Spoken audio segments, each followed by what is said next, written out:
Louvado seja nosso Senhor Jesus Cristo, para sempre seja louvado. Olá, mais uma vez juntos para mais um encontro de formação com oração. E é pela paróquia São José, de Vila Oficinas, Arquidiocese de Curitiba. E é para qualquer um, onde quer que você esteja, seja paroquiano da paróquia São José, de uma das tantas outras paróquias desta Arquidiocese de Curitiba, de outra paróquia, de outra diocese, seja você cristão, que não católico, apostólico, romano, seja você crente, que não cristão, seja você não crente no transracional, conforme nós cristãos cremos ou tentamos crer, seja bem-vindo, seja bem-vinda. Agora, ao vivo e mais tarde, já que fica gravado esse encontro e você que vê agora, assiste agora, pode assistir depois, e tanta gente, tomara tanta gente depois possa dar uma olhadinha, uns minutos ou todo o tempo. Comecemos como convém. Em nome do Pai, e do Filho, e do Espírito Santo. Amém.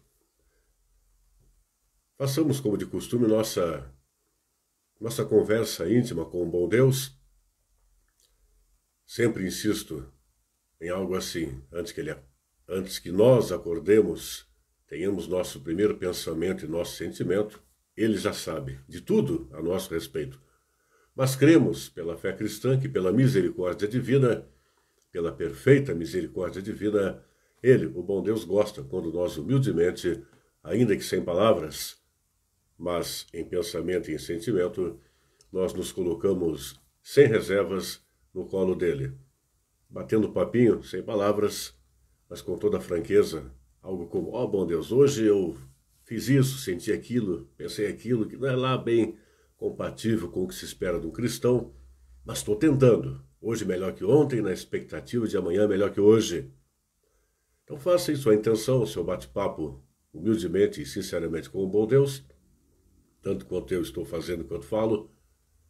E pensamos também, ora pois, por que não, que seja feita a vontade dele e que entre nossos pedidos sempre esteja algo assim: bom Deus, que eu humildemente consiga aceitar a vossa vontade sempre, qual seja, ainda que eu não a entenda de cara, ainda que eu não a aceite de imediato e de todo, mas que eu sempre me lembre que tudo que de vós provém, tudo que em vós se origina, é sempre, sempre e sempre para o bem de todos. Ser bom, tentar ser bom, ser cristão, tentar ser cristão é com cada um. Mas Deus, seu plano, e a Igreja, por intermédio de seu Filho e com o Espírito, é sempre para todos. Repita comigo assim: Pai nosso, que estais no céu, santificado seja o vosso nome. Venha a nós o vosso reino, seja feita a vossa vontade, assim na terra como no céu. O pão nosso de cada dia nos dai hoje, perdoai-nos as nossas ofensas, assim como nós perdoamos a quem nos tem ofendido, e não nos deixeis cair em tentação, mas livrai-nos do mal. Amém. Continuemos reunidos em nome do Pai, e do Filho, e do Espírito Santo. Amém. Eu agradeço as pessoas que estão assistindo a gente agora, tá? Tomara você tenha bom proveito deste nosso encontro. Falaremos hoje um pouco de liturgia, da Sagrada Liturgia Cristã.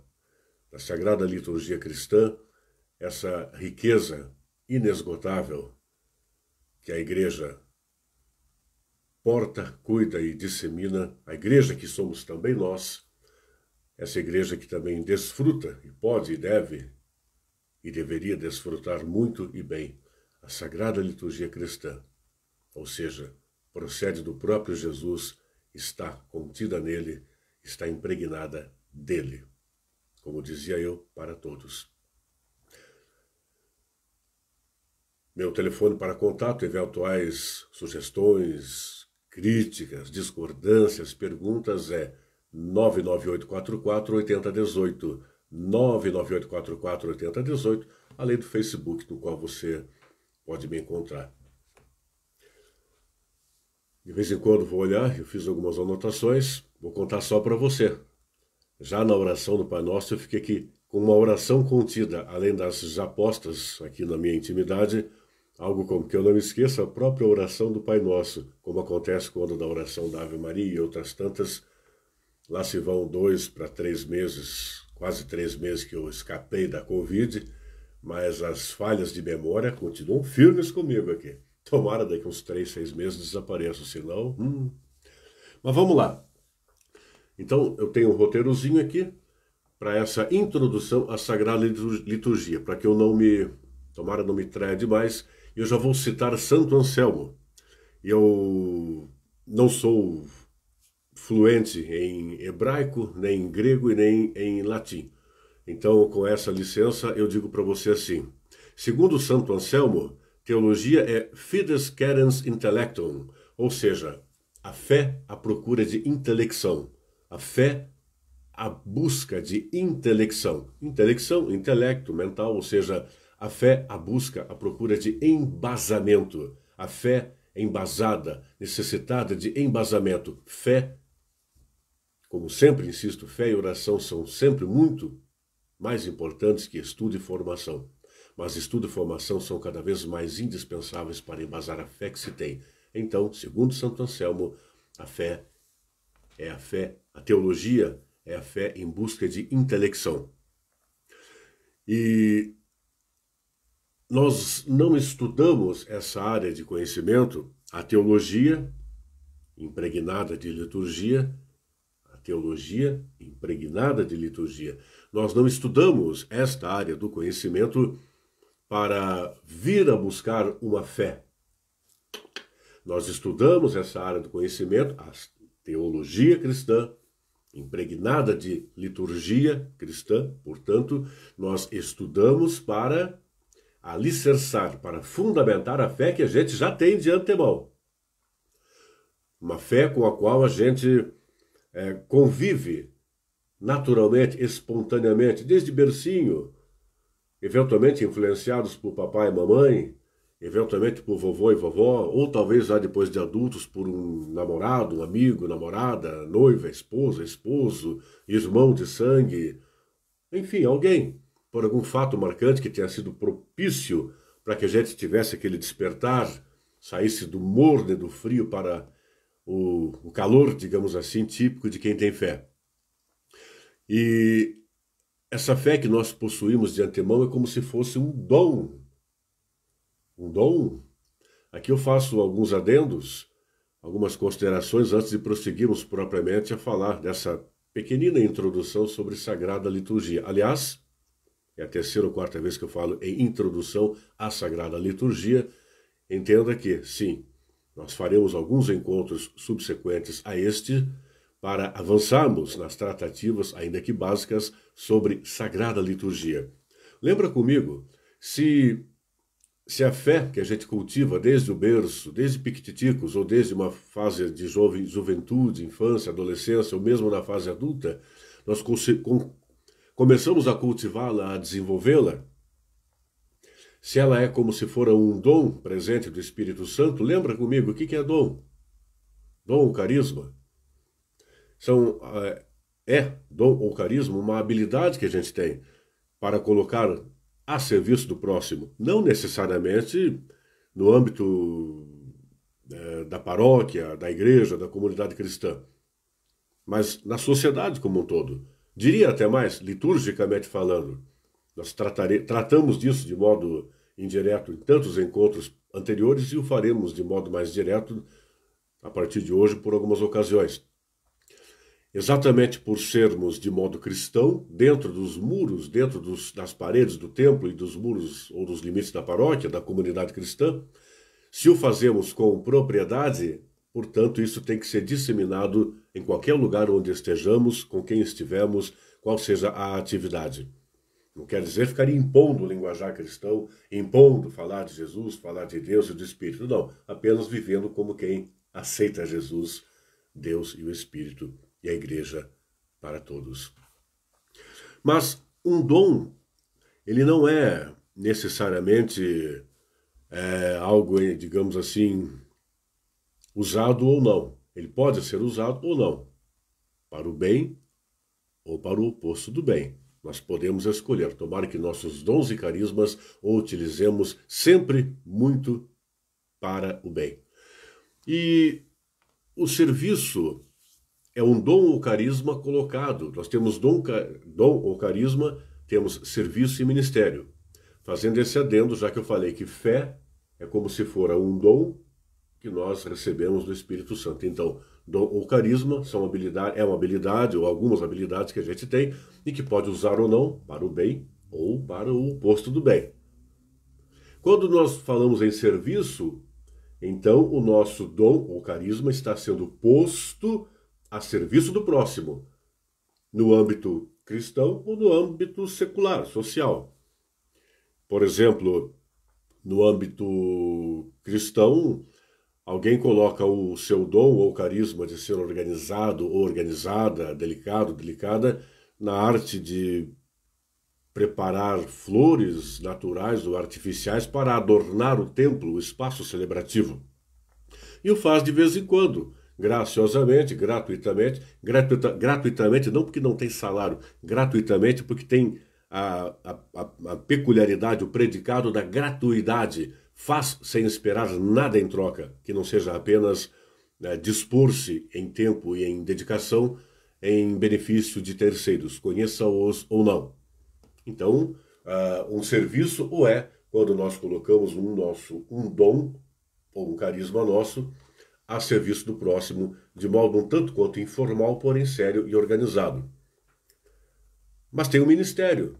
O ministério é quando aquele dom ou carisma é posto a serviço do próximo, a serviço da comunidade, e o ministério ele é formalizado na comunidade, na igreja. Ele está estabelecido, e só que o ministério ele está em nome de Deus, em nome de Jesus, com o Espírito, em nome da igreja de Jesus. O ministério ele se desdobra em algumas peculiaridades, e é preciso sempre lembrar que o ministro, ele age em nome de alguém. O ministro, ele age em nome de alguém. No âmbito da igreja, ele age em nome da igreja e em nome de Jesus. Olha o tamanho da graça e o tamanho da responsabilidade. O ministro não age em seu próprio nome. Ele se apresenta, por exemplo, boa noite, eu sou o ministro José Carlos. Mas em que pese fale com limitações, em que pese seja sujeito a erros, em que pese seja inapelavelmente incapaz de auferir, de alcançar unanimidade, eu sou um ministro que ora estou agindo em nome da Igreja de Jesus Cristo.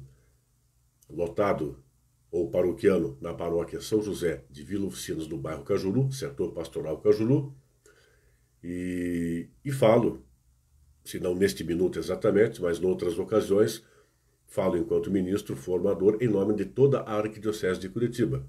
Mas não falo em meu nome. Novamente, olha o tamanho da graça e o tamanho da responsabilidade. Nem todo, digamos assim, carisma se torna ministério.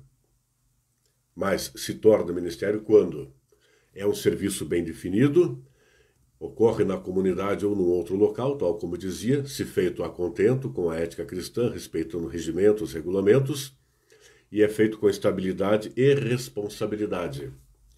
Estabilidade e responsabilidade. Com conhecimento, por certo, é preciso embasar-se, pois que um outro bordão comum ao que escrevo e falo, e você que me escuta, assiste ou lê eventualmente, já deve ter lido e escutado algo assim: ninguém oferece aquilo que não tem. Ninguém oferece aquilo que não tem. É preciso estudar muito e sempre, mesmo que o resultado não seja muito bom, mas estudar muito e sempre cada vez mais. Eu vou citar ainda, brevemente, alguns tipos de ministérios. Nós temos os ministérios reconhecidos, que existem na paróquia. Você paroquiano da paróquia São José, você paroquiano da paróquia, vamos chutar aqui, Santíssima Trindade, Nossa Senhora do Rosário de Belém, paróquia São Benedito, paróquia Nossa Senhora de Fátima. Citei essas, me ocorreram, Nossa Senhora Aparecida. E se tiver alguém dessas paróquias, muito obrigado pela sua audiência agora ou mais tarde, quando da gravação. Um ministério instituído, ou melhor, reconhecido, quer dizer que a comunidade o reconhece, mas ele não tem, pode vir a ter, mas em geral não tem, uma formalização. Tem todo um segmento de critérios para, por exemplo, ser catequista. Agora, a diferença entre o ministério reconhecido e o ministério confiado é justamente o ministério confiado. Ele tem ali um rito litúrgico, ele tem um procedimento canônico, e o exemplo é o ministro extraordinário da Sagrada Comunhão, né?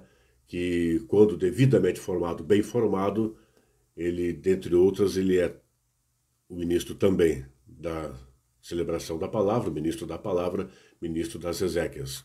Poderíamos ter o ministro para outras atribuições que nós podemos falar noutra ocasião.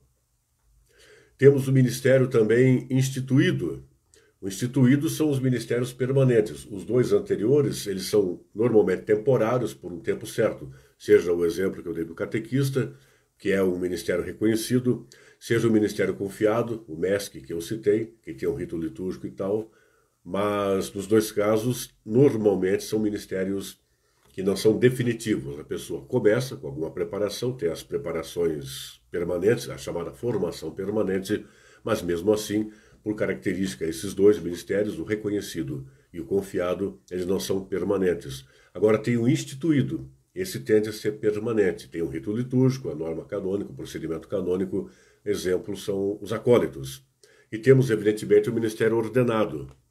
O nome já o diz, sacramento da ordem, então falamos de diáconos, falamos de presbíteros, ou padres, e portanto também dos bispos. Estes, os clérigos, os ordenados, os ministros ordenados, cabe a eles ser o ministério da unidade. Unidade na diversidade de dons, diversidade de carismas, diversidade de serviços, diversidade de ministérios, diversidade de dificuldades, diversidade de oportunidade, diversidade do monte de coisa que o ser humano consegue proporcionar, ainda mais um monte de ser humano convivendo. O ministério ordenado por intermédio do bispo, sucessor dos apóstolos, né, preposto representante do bispo de Roma, Papa em Roma, por exemplo, em Curitiba, o Dom José Antônio Peruso, né? Temos lá nas paróquias o pároco fulano da paróquia A, o pároco Beltrano da paróquia B e assim por diante. Cabe a estes serem os ministros da unidade e ajudarem a cuidar, a pacificar, a animar, a realizar os demais ministérios.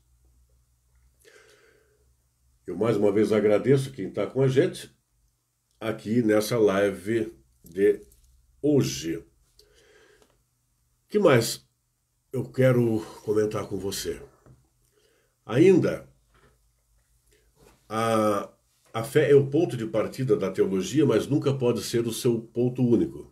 A fé não pode ser só algo como, vamos encontrar as palavras, fé reporta-se a algo que não tem nada de ciência exata.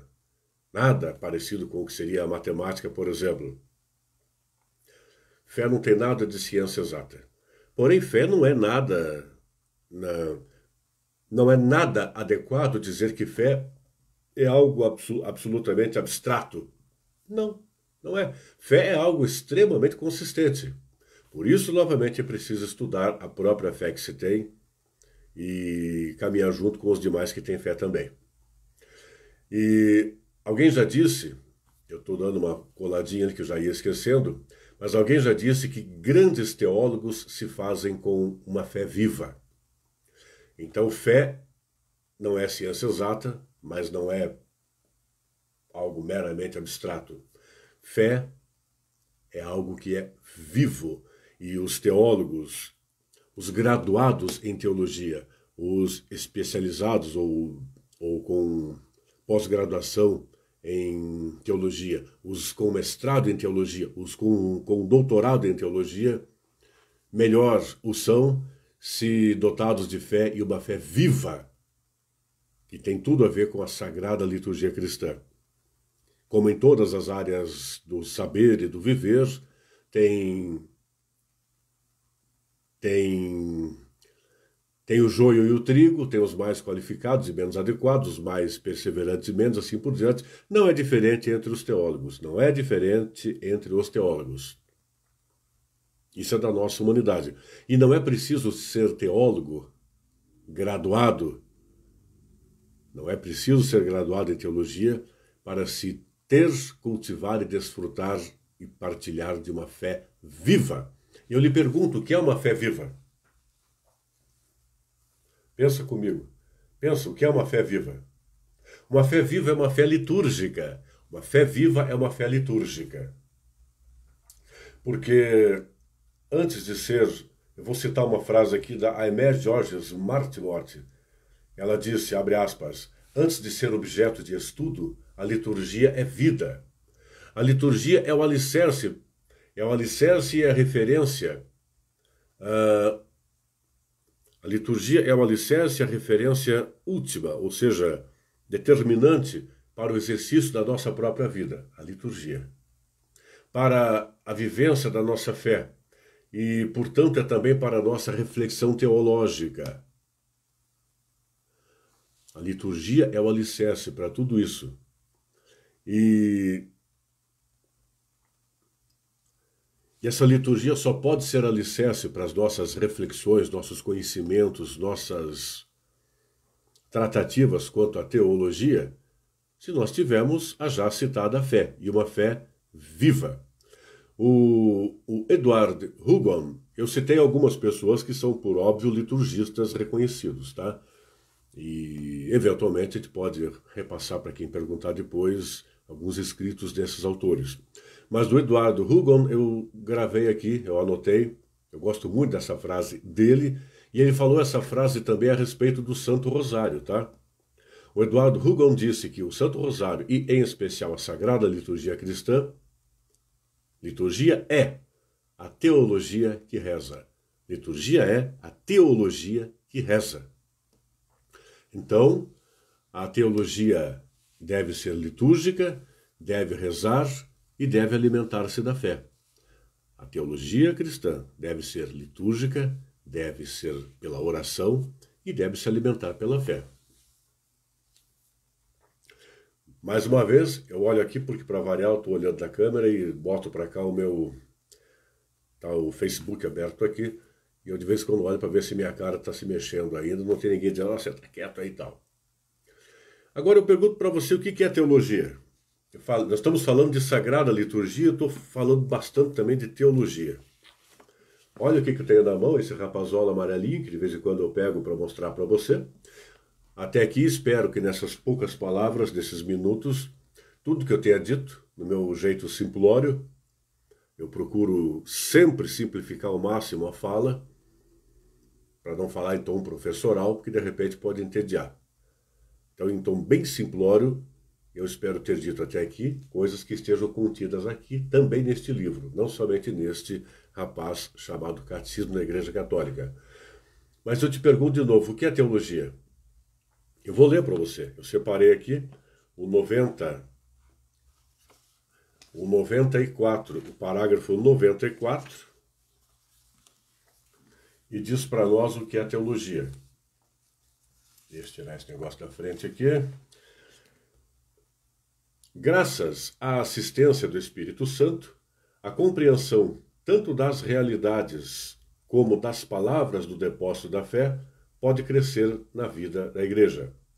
Pela contemplação e estudo dos que creem, os quais as meditam em seu coração. É, em especial, a pesquisa teológica que aprofunda o conhecimento da vontade revelada. Pela íntima compreensão que os fiéis desfrutam das coisas espirituais. Divina, eloquia cum legent crescunt, ou as palavras divinas crescem com o leitor. Tá? E pela pregação daqueles que, com a sucessão episcopal, receberam o carisma seguro da verdade. Não uma opinião, Não um fato, não uma versão, não um boato, não um ponto de vista. E não qualquer verdade. A verdade. Para os cristãos, não tem meio termo. Não é por acaso que o nosso Jesus Cristo disse, ele disse, eu sou a verdade, o caminho, eu sou o caminho, a verdade e a vida. A verdade. Teologia é estudo das coisas de Deus. Logia é estudo, teo, Deus. Eu pergunto a você o que é fé. Vou de novo me reservar o direito de ler para você. Eu não tenho decorado os parágrafos, então tem que anotar aqui. Mas se você quiser, virtude teologal, né? Virtudes humanas e virtudes teologais, você tem muito embasamento no catecismo a partir do parágrafo 1810. Eu vou ler para você alguns aqui. Por exemplo, 1810. As virtudes humanas adquiridas pela educação, por atos deliberados e por uma perseverança sempre retomada com esforço, são purificadas e elevadas pela graça divina. Com o auxílio de Deus, forjam o caráter e facilitam a prática do bem. O homem virtuoso sente-se feliz em praticá-las. Você que acompanha a gente por aqui, quantas vezes falamos o que é virtude? Lembra? Se não, numa das gravações anteriores você encontra algum embasamento. No parágrafo 1811, ou versículo, não é fácil para o homem ferido pelo pecado manter o equilíbrio moral. O dom da salvação, trazida por Cristo, nos concede a graça necessária para perseverar na conquista das virtudes. Cada um deve sempre pedir esta graça de luz e de fortaleza, recorrer aos sacramentos, cooperar com o Espírito Santo, seguir seus apelos de amar o bom e amar o bem e evitar o mal. Eu te pergunto, o que é a virtude teologal? Está lá. No 1812, a partir do 1812. Me permita continuar lendo para você.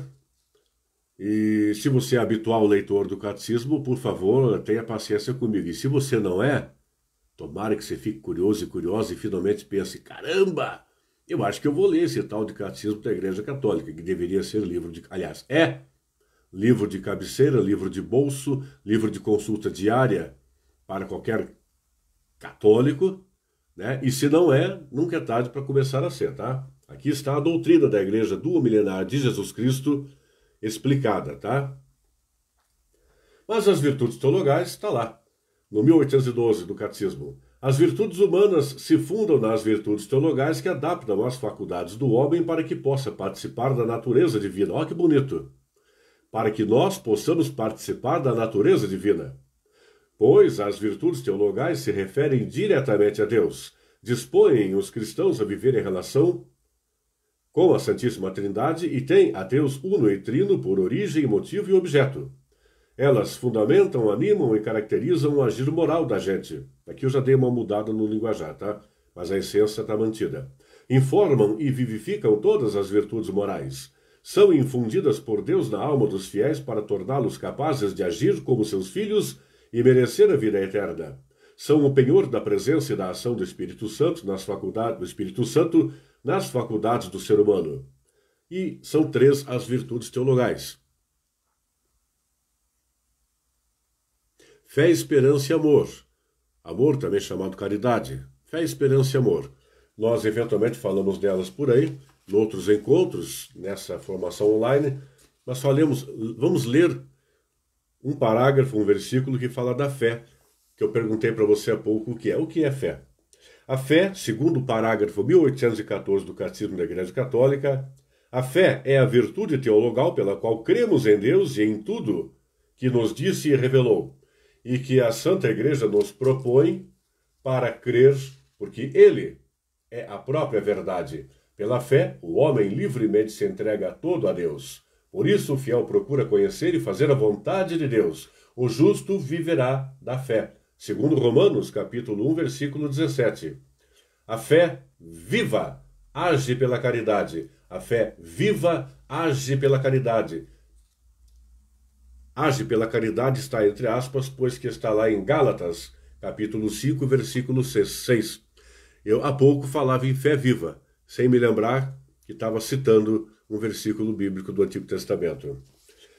O que você acaba de escutar, com a graça de Deus, é por óbvio, algo que se espera faça-se por livre e espontânea vontade, não com a segunda intenção de, bom, vou fazer assim, para parecer que sou, e parecendo que sou cristão, eu acabe tendo aí o benefício da salvação quando chegar a minha hora. Não é por aí.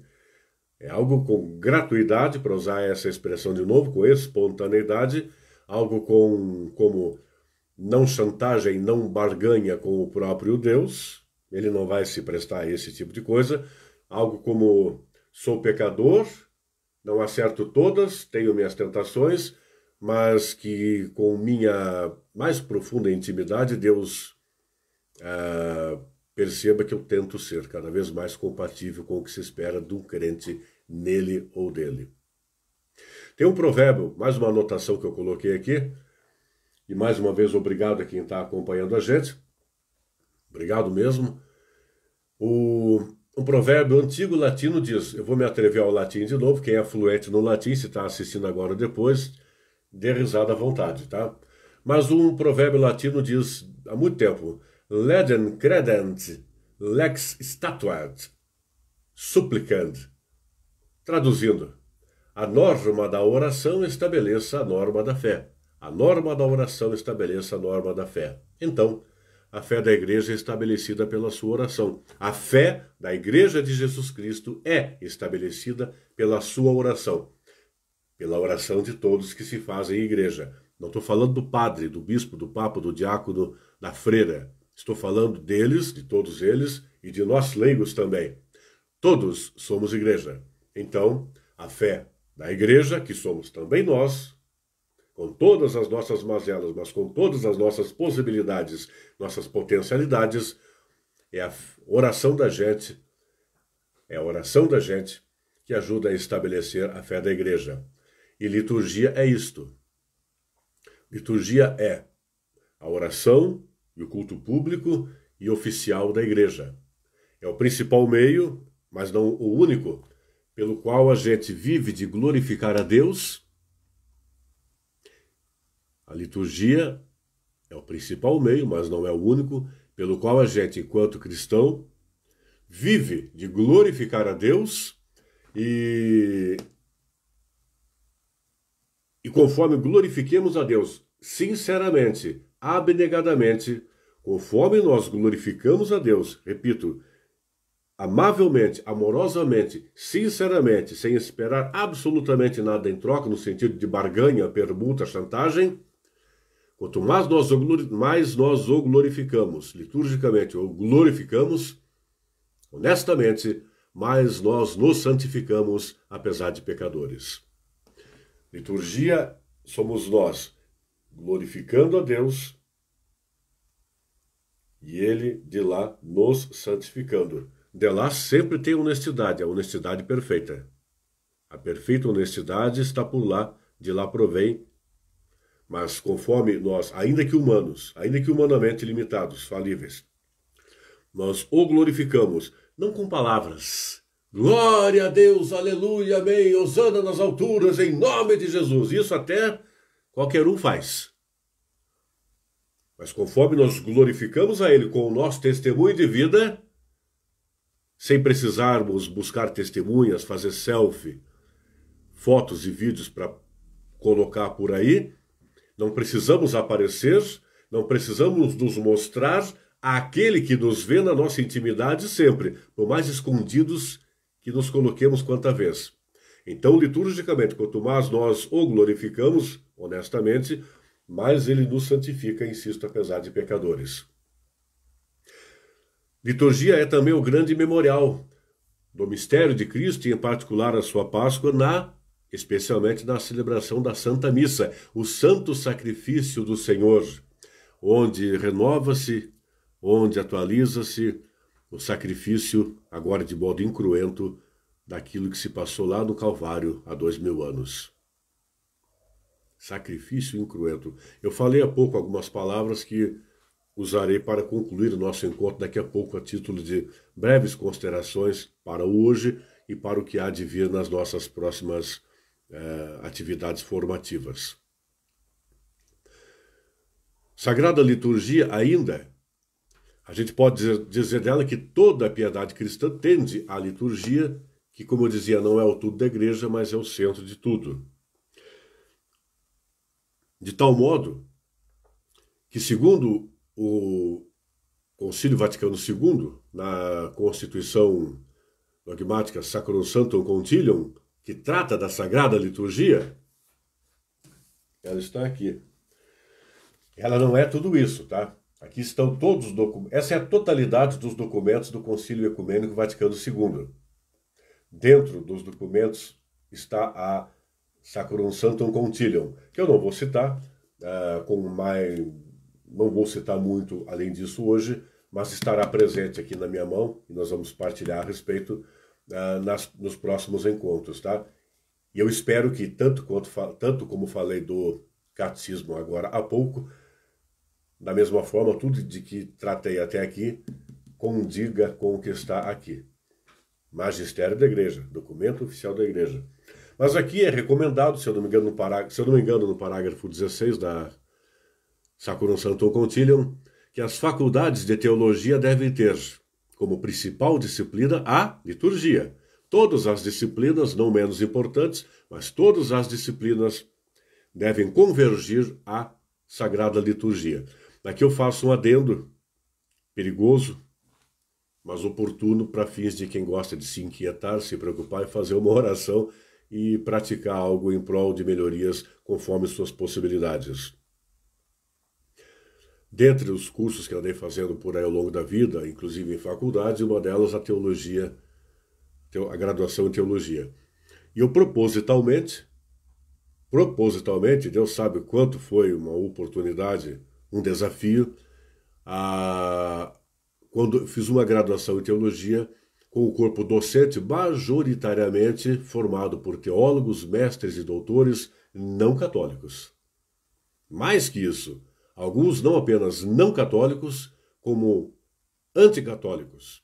E nas suas aulas, nos seus livros, nas suas manifestações, sutilmente, elegantemente, inteligentemente, dizendo coisas que não tinham a ver com a doutrina duomilenar da Igreja. Tinham a ver com a doutrina de décadas ou anos da denominação a qual cada um era ou é vinculado. Quantos embates, quanta dificuldade, mas a essência do que quero dizer é: propositalmente me coloquei a serviço do que diz também o Vaticano II, algo como: conheça a sua doutrina, conheça outras doutrinas, respeite-as, mas quando dos debates, dos embates, faça-se com diálogo, com fundamentação e respeito às diferenças e aos diferentes. Aprendi muito. Mas a sutileza está no seguinte: naqueles anos todos, ao contrário do que diz a doutrina, o magistério da Igreja, que é, nas graduações em teologia, ter como disciplina principal a Sagrada Liturgia, lá, eu, enquanto discente, enquanto estudante, só fui ter uma disciplina chamada liturgia, colocada no grupo das disciplinas eletivas, ou seja, opcionais. E quanta gente se forma teólogo por aí, com mais ou menos propriedade, e não tendo a devida percepção da grandiosidade, da importância da Sagrada Liturgia cristã. Tem correção, mas é preciso cuidado. Aliás, também nesta área, como em todas, como eu dizia há pouco, você que é internauta, faça o teste. Digite aí, por exemplo, graduação em teologia, mestrado em teologia, doutorado em teologia. Está tão fácil, mas tão fácil fazer de conta que se é teólogo, outras áreas também, não todas, mas em muitas, que você paga uma meia dúzia de trocados, dali uns dias chega em casa o certificado de teólogo, mestre em teologia ou doutor em teologia. A última picaretagem que eu vi há uns meses, de tanto me oferecerem, virar doutor em teologia em troca de uns 300 e poucos reais em poucos dias de farsa, de fazer de conta como estudo. Valor igual a zero perante o Ministério da Educação e Cultura. Mas para pendurar no pescoço ou na parede e enganar alguns trouxas por aí, basta. Se for bom de lábia, está cheio de teólogo, mestre e doutor em teologia que não vale o papel do diploma. Em todas as áreas, novamente, Nós podemos escolher ser ou parecer ser cristãos, ser ou fazer de conta ser profissionais nas diversas áreas de atuação, ser ou fazer de conta ter um dom ou carisma, ser ou fazer de conta participar de um serviço ou oferecer um serviço com aquele dom ou carisma, ser ou fazer de conta ser um ministro nesse ou naquele ministério ordenado ou não ordenado. Mas tem um pequeno detalhe: enquanto mais somos ou tentamos ser, ou mais fazemos de conta, por mais que achemos que enganamos alguém, e de fato enganamos muita gente por um bom tempo, mas não todo mundo por todo o tempo, tem um que nós jamais enganamos, além da nossa consciência, é claro. Ele. Só que a gente não sabe o que ele faz com o que a gente faz por aqui enquanto farsa, ou farsantes. Eu anotei que, segundo o Vaticano II, abre aspas, por gentileza, me escute, simultaneamente, a meta para a qual se encaminha a ação da Igreja e a fonte de onde promana toda a sua força. Liturgia. Sagrada liturgia cristã é, ao mesmo tempo, o objetivo para o qual se encaminha a ação da Igreja, que somos nós, e a fonte de onde brota toda essa força. A liturgia é a mais límpida fonte do espírito cristão. A Sagrada Liturgia é a mais limpa, cristalina, pura fonte do nosso cristianismo. Por isso ela deve ser estudada em seus aspectos todos. O teológico, histórico, jurídico, teológico, histórico, jurídico e espiritual e pastoral.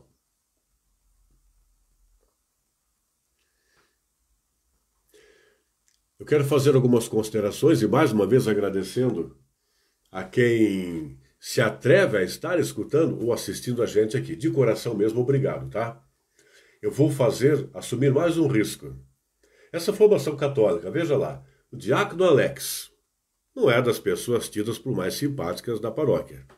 José Carlos de Oliveira, muito menos. Os dois somados dão um chato só, segundo muito paroquiano. Pelas costas, na frente não. Na frente todo mundo elogia. Mas a gente sabe que pelas costas não falta gente que detona o diácono Alex e o José Carlos de Oliveira, o ministro, como dois xaropes. Aliás, somos mesmo de certa maneira. Atrevimento de oferecer uma atividade de formação, ainda que tenha oração, pelo menos um pouco na abertura, pelo menos um pouco para encerrar, e tomara, sempre focado o formador da ocasião, na parceria indispensável com o Espírito Santo. Mas a gente oferece formação. Imagine sexta-feira, quando um monte de mané mundo afora diz sexta-feira, dia da gandaia, da farra, da cerveja, coisas mais infames. Não que seja infame tomar uma cervejinha. Se na hora certa, sem bebedeira, com responsabilidade, tudo bem. A questão está no abuso e na hora de fazer e como fazer. Mas, com frio, chuva, pelo menos estava chovendinho quando eu vim para cá, e um frio danado. A gente oferece formação. A maior parte das pessoas que de fato são ou tentam ser fervorosas, que de fato são ou tentam ser cristãs, querem, entre aspas, só a oração. E não estou dizendo que está errado, a oração é mais importante, como eu dizia antes. Não querem nem saber, não percebem a importância, não costumam perceber o que desperdiçam quando não buscam fundamentar essa fé e a oração, o devocionismo. E mesmo quando vão não exercitar o devocionismo popular com a sua piedade, mas quando vão participar da oficial sagrada liturgia cristã, da Santa Missa, especialmente, e noutras celebrações litúrgicas ao longo do ano litúrgico, não tem aquele apreço por perceber por que eu faço assim, por que eu ajoelho, por que eu faço genuflexão, nem sabe o que é isso e tal, quanta vez não sabe, não desfruta do que é. E a gente vem falar dessas coisas aqui, pois eu lhe garanto, meu caro, minha cara, cada tema apresentado aqui antes e por apresentar, mesmo que não se fale a palavra liturgia, tem a ver com liturgia. Liturgia, nós vamos acompanhar mais adiante em outros encontros, mas eu repito aqui algo dito em outras ocasiões e está contido na Constituição Dogmática Sacrorum Sanctum Concilium, que trata da Sagrada Liturgia, por exemplo, a respeito de oração, antes de propriamente o Vaticano II. A atualização deste resulta do Vaticano II. Esse livrinho fininho aqui é dividido em 4 partes. Todo ele tem a ver com oração, mas uma especialmente, totalmente focada em oração. Inclusive para destrinchar a oração do Pai Nosso, que é o resumo do Santo Evangelho. Quantas vezes eu lembro e falo isso para você e com você, né? Oração me faz lembrar que a Sagrada Liturgia, eu repito muito isso, mas está contido ali no Vaticano II, é uma das mais, na minha ótica, você pode não concordar, na minha ótica, é uma das mais tocantes verdades, um dos mais tocantes lembretes ou ensinamentos da doutrina da Igreja, que é em verdade de Jesus, e está contido ali. A Sagrada Liturgia Cristã é a participação nossa na oração do próprio Jesus. Falei do Pai Nosso há pouco, lembra-se? Toda a vida de Jesus, toda a vida pública de Jesus, ele a resumiu na oração do Pai Nosso. Ele viveu a vida como se fora toda ela uma oração, de fato foi e é, e depois resumiu numa oração dita em palavras, mas que é vivida com a vida. E é o que nos propõe Jesus desde então. Fazer da nossa vida toda ela uma oração do Pai Nosso, ou o Sagrado Evangelho, o Santo Evangelho. Isso é Sagrada Liturgia. Nós falamos um pouco em culto. Há pouco eu falava, alguma anotação minha aí, para eu não me perder muito. Sim, a oração é o culto público e oficial da Igreja. Nós vamos cultuar a Deus. A Santa Missa é o culto dos cultos, é o culto máximo a Deus. Aí nos reporta a celebração. Eu vou, se eu não me atrapalhar, eu pretendo concluir esse nosso encontro falando um pouquinho de celebração. Palavra corriqueira no nosso vocabulário. Mas dentre tantas outras palavras, esta também a gente a escuta, a gente a escreve, a gente a pronuncia, mas a gente raramente desfruta dela. Ou do que significa celebrar. Ou desfruta não de modo mais intenso, para não dizer pleno. Então, dessas palavras, dessas falas todas que eu fiz até aqui, eu anotei como diz, uma meia dúzia de 8 ou 9 para eu não me esquecer. São situações que vão se apresentar nos nossos próximos encontros. Vamos destrinchar um pouco mais oração, vamos destrinchar um pouco mais o culto público, e no culto público, com destaque a profissão de fé. Por extensão, vamos falar de Santa Missa. Obviamente, Sagrada Liturgia nos reporta a Santa Missa. Na Santa Missa está contida a profissão de fé. O que é a profissão de fé? Quando o padre amanhã, hoje, se você foi ou assistiu ou escutou, amanhã ou domingo, você na missa, presencialmente ou online, ou no rádio, na TV, o padre, após fazer a homilia, ele vai dizer assim, eventualmente ele termina a homilia e diz, creio em Deus Pai, mas eventualmente ele termina a homilia e diz, professemos a nossa fé. O que é professar a fé? Vamos falar disso. Sagrada Liturgia. Falamos em igreja. O que é igreja? Não que você não saiba, não que eu saiba, mesmo que saibamos, temos sido igreja, vamos falar com mais detalhes, com mais embasamento nos próximos encontros. Igreja, por quê? Estamos falando de Sagrada Liturgia. Glorificar, falamos em glorificar, vamos falar então, porque de oração, falaremos de oração em Sagrada Liturgia. Vamos falar então em oração de adoração, oração de louvor, oração de agradecimento. Louvor e agradecimento não é a mesma coisa, não é sinônimo. Adoração, louvor, agradecimento, súplica. As modalidades de oração que estão contidas na riqueza chamada Sagrada Liturgia. Nós falamos hoje em santificação. Conforme nós glorificamos a Deus honestamente, Ele nos santifica. Mas essa santificação não é EAD. Não é por correspondência, por correio, não é um SMS, um WhatsApp. Não. Depende do que a gente sente, pensa, faz, fala por aqui com a nossa vida, o nosso testemunho. É assim que nós vamos nos santificando. Sagrada Liturgia, santificação. Nós falamos em memorial. Vamos falar com mais detalhes, em especial quando falarmos de Santa Missa.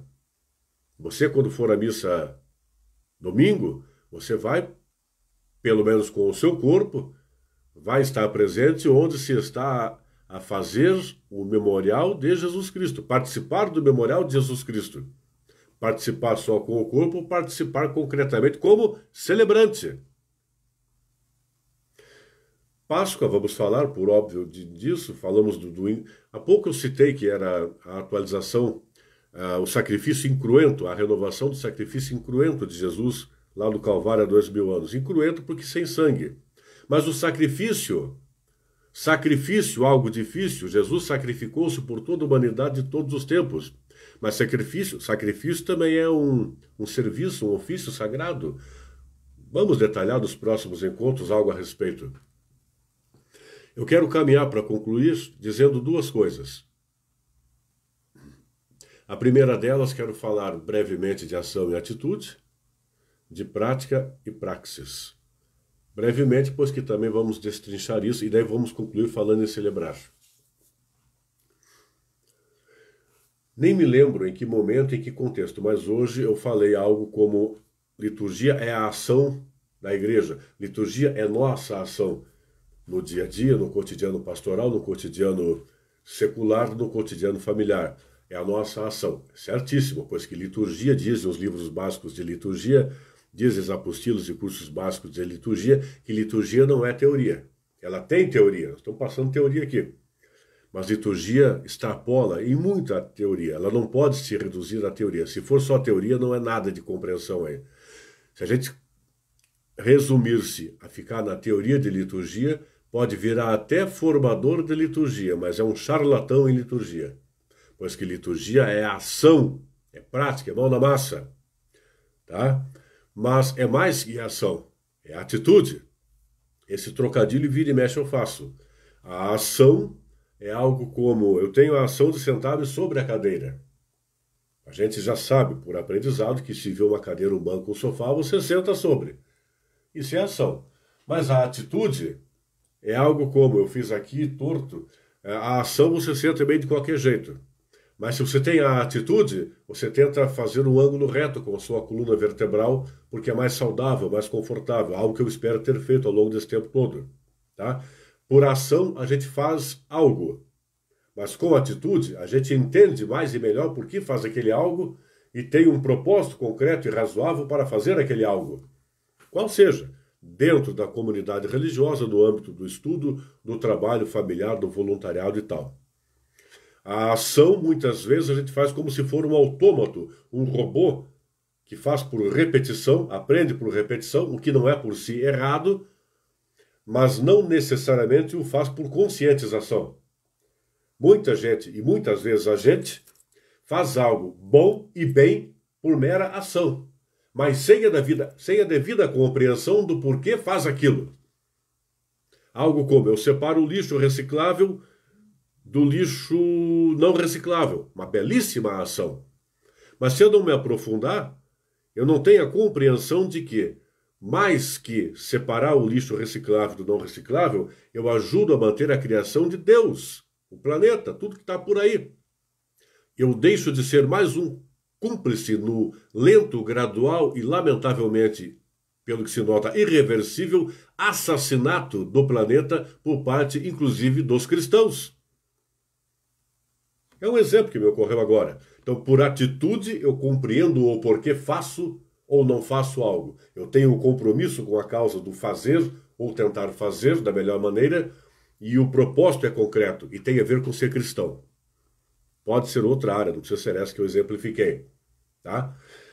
Eu falei também que a liturgia, a Sagrada Liturgia é prática, portanto, mas você tem uma tal de praxis há pouco. Nós vamos destrinchar isso adiante, mas para não ficar só citado, vamos lá.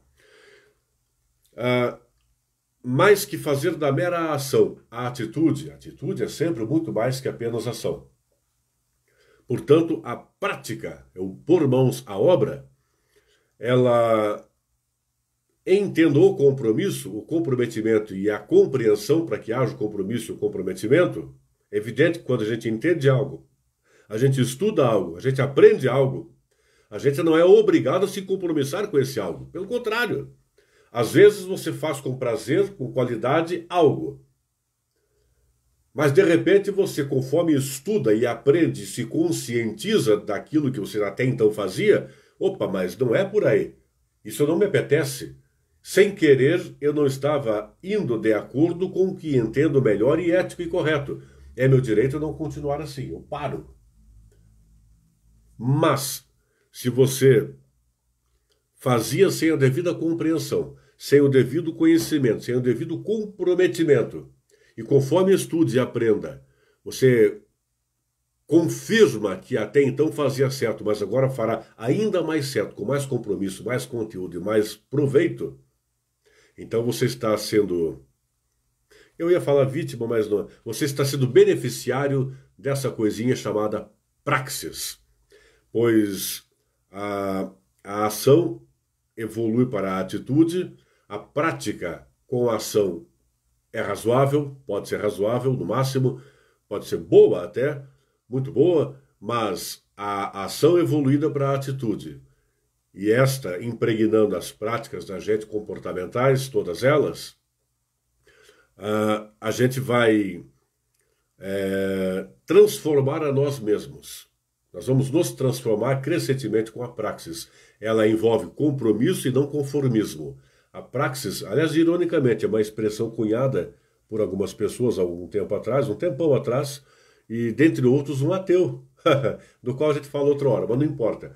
A expressão é cabível. A praxis, ela faz com que a gente reverta uma tendência, que é o nosso pensamento tende a determinar o nosso comportamento. Isso é normal, isso é humano. O nosso pensamento tende a determinar o nosso comportamento. Eu usei há pouco o exemplo do estar sentado. Então eu começo sentado assim, ângulo reto, uma ação de sentar, a atitude é ângulo reto, para preservar a minha coluna. Conforme eu vou falando, me distraindo e me cansando, eu posso fazer com que o meu pensamento, ainda que eu não perceba muito, vá fazendo com que eu fique esparramado aqui. Parece mais gostoso, mas ferro minha coluna vertebral. Então é a tendência do pensamento, estou cansado, o sentimento de cansaço, o pensamento de cansaço, eu vou me esparramando aqui, mesmo ciente que alguém está me assistindo. Tal como, com todo respeito, você que não está sendo visto por mim, pode estar todo esparramadão aí, e se estiver deitado debaixo da coberta, muito bom, porque esse frio que está tem que estar no quentinho mesmo, né? Mas eu espero que você entenda o raciocínio aqui. A praxis eleva a ação para a atitude, esta nos permite nos impregnar de conhecimento, estudo, percepção, boas reflexões e conclusões, de modo que a gente subverte uma tendência naturalmente humana, que não é condenável, que é essa que eu falei, de que o nosso pensamento determina o nosso comportamento. Com a praxis, a gente faz uma barbaridade, entre aspas, barbaridade. O nosso comportamento pode determinar o nosso pensamento. Novamente, ação, prática, tendência que nosso pensamento determine nosso comportamento. Com praxis, nós fazemos com que o nosso comportamento determine o nosso pensamento, ou, dizendo de outro modo, melhore o nosso pensamento. No dia a dia, em todas as nossas atividades e relacionamentos. É evidente que não é fácil, mas é perfeitamente possível e altamente gratificante. Mais uma vez, agradecendo quem está com a gente, tá? Para concluir por hoje, celebrar. Algo de que falaremos mais vezes nos próximos encontros, quando avançaremos falando um pouco mais de Sagrada Liturgia Cristã. Não só da Santa Missa, mas especialmente falaremos da Santa Missa mais de uma vez, em tópicos, fazendo uma geral, depois parte a parte, ritos de início, celebração, liturgia da palavra, liturgia eucarística, ritos de envio, ano litúrgico, outras celebrações que não a Santa Missa, adoração, oração, ora comigo, ora com o diácono Alex. Mas o que é celebrar? Grave, caso não saiba, ou se sabe, tenha esquecido ou não desfrutado, e se aplica a mim também, tá? Especialmente, sempre foi, desde Jesus sempre foi. Mas, para falar na atualidade, o Concílio Ecumênico Vaticano II, esse concílio fantástico, Não mudou nada, apenas ratificou, clarificou, deu uma cutucada para nos lembrar que nós não somos assistentes, nós não somos passivos, não somos apenas participantes, especialmente da Sagrada Liturgia e notadamente da Santa Missa. Nós ainda dizemos, aprendemos e infelizmente incorremos no erro de dizer ou perguntar: assistiu à missa? Ah, assisti. Se assistir for no sentido de assistiu, ajudou, assistiu, colaborou, por exemplo, domingo você vai lá ou eu vou lá, nós assistimos ao presidente da celebração proclamando a primeira leitura. Então, eu assisti à missa. Nós assistimos à missa na música litúrgica. Então, ajudamos. Agora, se assistir for um espectador passivo, então, é sempre bom a gente pensar assim, que quem apenas assiste a Santa Missa, liturgicamente está algo como com o corpo presente, mas com a mente ausente. Ou ainda que presente em alguns momentos, conforme da conveniência, mas não desfrutando. O que é celebrar? Celebrar é tornar célebre. Nós temos o presidente da celebração, o padre, o presbítero. Nós temos os demais que participam da celebração litúrgica, mas são celebrantes também. Grava isso, se é que você já não sabia. Mas se sabia, lembra disso e lembra disso cada vez que for à missa. Não é errado dizer, eu fui lá, vou lá assistir a missa. Não é errado dizer, vou lá participar da missa. Não é errado.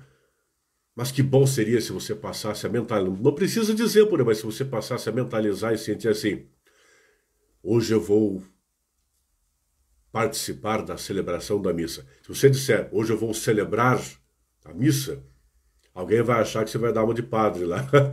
Mas não deixa de estar certo. Vou celebrar com outros, com outras, que comigo farão assembleia litúrgica, todos seremos celebrantes ou co-celebrantes da Santa Missa, que haverá de ser presidida pelo presbítero fulano, presbítero cicrano, não importa o homem padre ali, mas sim que ele age em persona Christi. Então, olha para o padre A, padre B, padre C, do qual você gosta ou não gosta, mais dedicado, menos dedicado, mais culto, menos culto, mas olha e vê Jesus Cristo.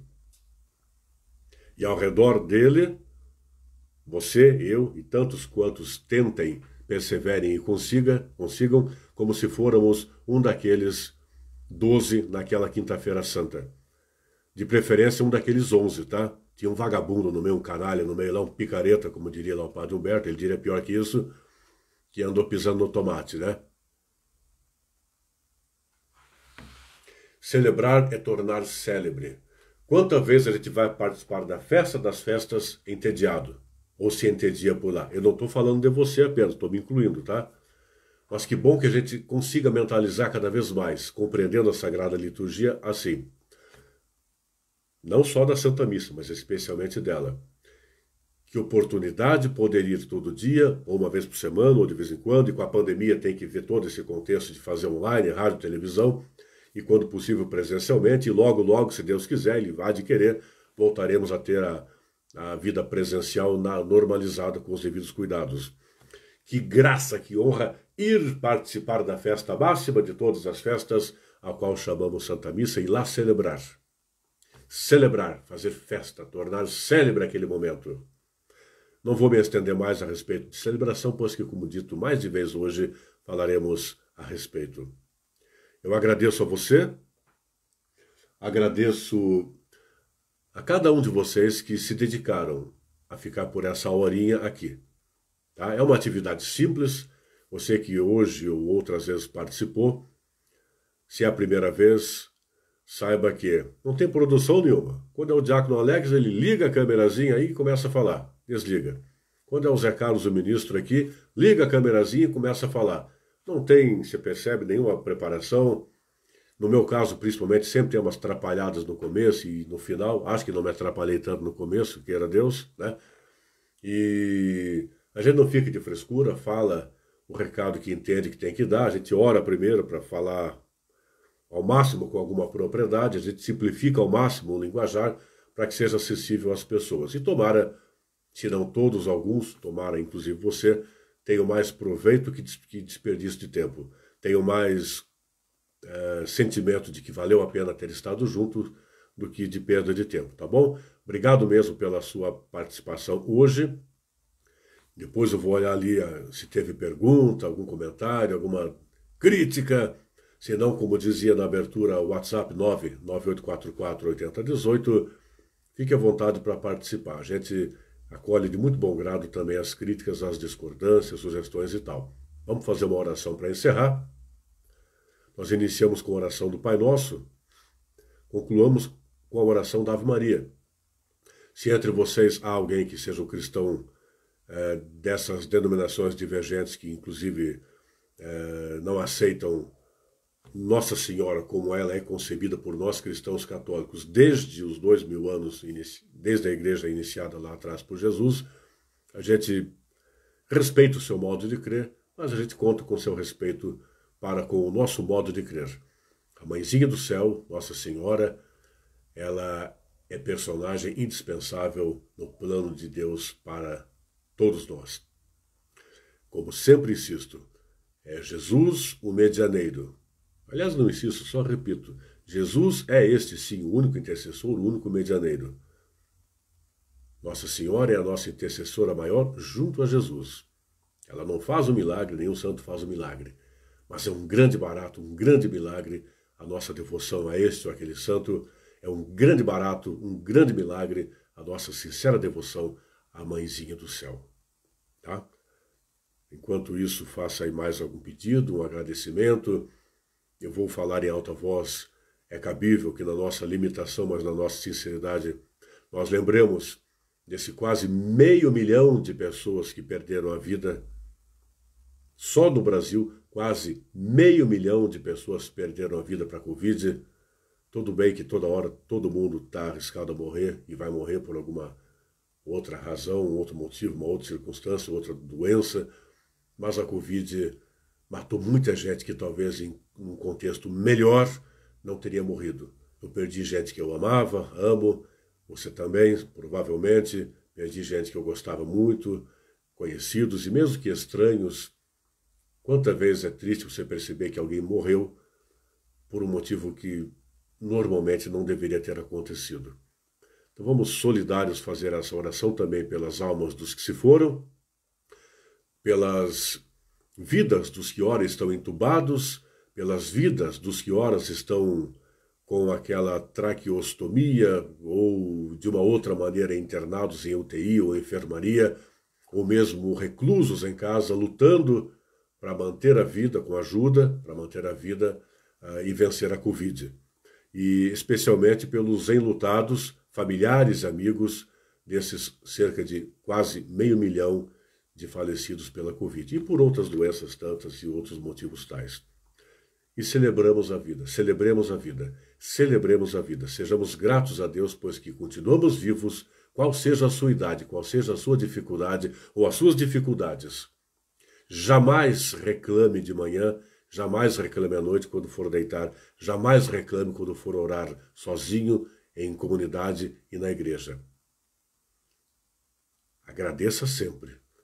Peça forças para que você tenha mais força para enfrentar as dificuldades, mas não reclame. Clame, mas não reclame. Ave Maria, cheia de graça, o Senhor é convosco. Bendita sois vós entre as mulheres, e bendito é o fruto do vosso ventre, Jesus. Santa Maria, Mãe de Deus, rogai por nós, pecadores, agora e na hora de nossa morte. Amém. Estivemos reunidos e continuemos em nome do Pai, e do Filho e do Espírito Santo. Amém. Até a próxima. Tchau.